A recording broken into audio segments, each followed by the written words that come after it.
Hello everyone. இப்போ பார்த்தீங்கன்னா, இன்றைக்கி நம்ம பார்க்க போகிற மாடல் பார்த்தீங்கன்னா, எம்ஐ நோட் 7 ப்ரோ. இப்போ வந்து டிஸ்பிளே லைட்டிங் வரல. வந்து பார்த்தீங்கன்னா, சார்ஜ் போட்டாலும் சவுண்ட் மட்டும் வருது, கால் பண்ணாலும் கால் வருது, டிஸ்பிளே லைட்டிங் மட்டும் வரல. இப்போ வந்து அதை தான் நம்ம இப்போ சர்வீஸ் பண்ண போகிறோம். இப்போ வந்து பார்த்தீங்கன்னா, டோரை வந்து கிளாஸ் டோரு மெதுவாக ப்ராப்பராக பொறுமையாக தான் ரிமூவ் பண்ணணும். இப்போ வந்து பார்த்தீங்கன்னா, அதுக்கு ஸ்ப்ரே அடித்து நம்ம பொறுமையாக கழட்டிகிட்டு இருக்கோம். இருங்க. ஏன்னா இது வந்து பார்த்தீங்கன்னா, ரொம்ப ரொம்ப இயர் ஆனனால, ஒரு 3 இயர்ஸ் ஆனனால பார்த்தீங்கன்னா, டோரோட பெயிண்டிங் போகும். நம்ம கஸ்டமர்ட்ட இன்ஃபார்ம் பண்ணிட்டோம். பெயிண்டிங் போகும், டோர் சேஞ்ச் பண்ணுறதான்னு கேட்டோம். கஸ்டமர் எனக்கு டோர் சேஞ்ச் பண்ண வேணாம், பரவாயில்ல இதே டோரே பேக் பண்ணிடுங்கன்னு சொன்னாங்க.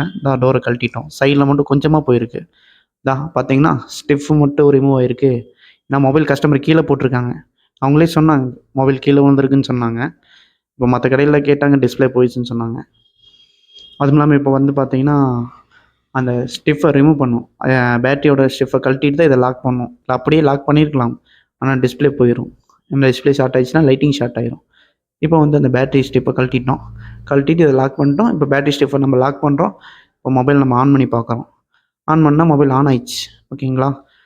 இப்போ வந்து அந்த லாக் எடுத்து திரும்ப பழையபடி மாட்டுறோம். மாட்டிட்டு இப்போ ஸ்க்ரூ பூரா லாக் பண்ணுறோம். மொத்தம் பார்த்தீங்கன்னா 3 ஸ்க்ரூ வரும். 3 ஸ்க்ரூவையும் நம்ம லாக் பண்ணுறோம். லாக் பண்ணிவிட்டு அடுத்து வந்து பார்த்தீங்கன்னா, நம்ம இது வந்து வைப்ரேட்டர் மிஷின்.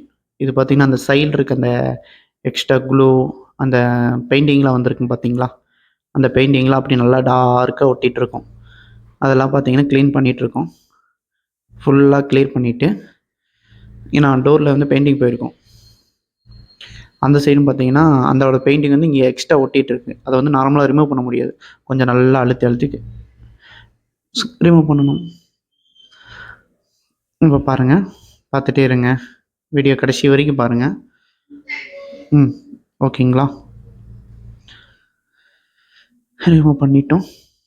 இன்னும் கொஞ்சம் தான் இருக்குது. இதை ஃபுல்லாக ரிமூவ் பண்ணதுக்கப்புறம் பார்த்தீங்கன்னா, அடுத்த ஸ்டெப் நம்ம என்ன பண்ண போகிறோன்னு மட்டும் பாருங்கள். அடுத்த ஸ்டெப் வந்து க்ளீன் பண்ணிவிட்டு கரெக்டாக, ஏன்னா அது ஸ்டிஃப் வந்து கேர்ஃபுல்லாக, ஏன்னா அது ஆக்சுவலி ஃபிங்கர் பிரிண்ட்டுக்கு உண்டான ஸ்டிஃப்பு. இப்போ வந்து ஏன்னா இது எதுக்கு இந்த ஸ்டிக்கர் ஓட்டணும்னா, அந்த டிஸ்பிளேவோட கனெக்டர் ஸ்டிஃப் வருதுல்லங்க, அது வந்து மறுபடியும் கீழே விழுந்துச்சுன்னா கழட்டாமல் இருக்கணும்.